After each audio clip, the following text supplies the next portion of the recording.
Que por cierto, Carlos Gorospe, ¿sabes por qué y dónde nace y por qué Chihuahuas le llamamos la guerra civil?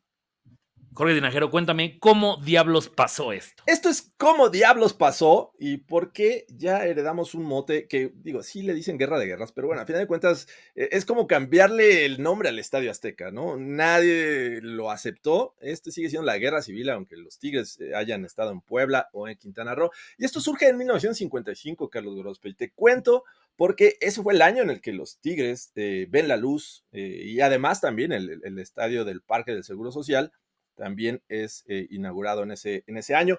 Y justamente en aquel entonces solamente habían 6 equipos en la Liga Mexicana. Los Tigres son parte de esta temporada 1955 en la que se enfrentaban en 20 ocasiones contra los Diablos. Este primer juego fue el 21 de abril de 1955 en el Parque del Seguro Social, en el que el local eran los Tigres, y digo administrativamente, ¿no? Ok, Porque muy bien. ambos jugaban como locales en este estadio. Y en 1955, 21 de abril, se enfrentan por primera ocasión, en donde los Diablos son el equipo que se lleva la victoria en este primer juego.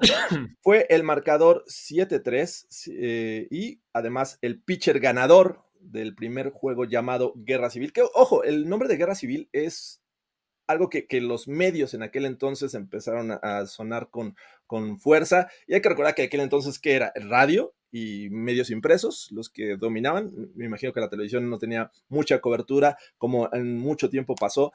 Y bueno, el pitcher ganador fue Amador el Bule Guzmán. Amador Bule Que, Guzmán. fíjate, hablando del bule Jorge Tinajero, yo no sabía, hasta hace poco lo descubrí, fue el primer hombre nacido en Mexicali en jugar con la fragana de los Diablos. El primer cachanilla El primer que cachanillo. Ok. vistió, que vistió, y justo llegó en ese año, él llegó en el 55 y una de sus 10 victorias de ese año fue esa contra los Tigres en el primer partido de la Guerra Civil. Me gusta cómo lo ejemplifica aquí en la información que tenía. Dice, quienes lo vieron lanzar coinciden en que no lanzaba muy duro, pero sí muchos strikes. Lanzaba slider corto, la de nudillos y mantenía la bola muy abajo. Ok. Entonces, además de que dicen, también los de la época, que era un estupendo bateador.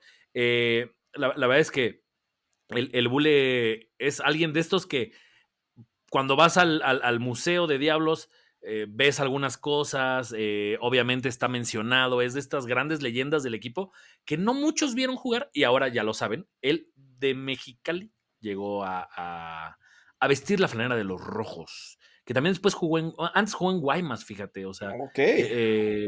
sí, o sea, estuvo ahí con Mexicali, las Águilas de Mexicali en el 52-53.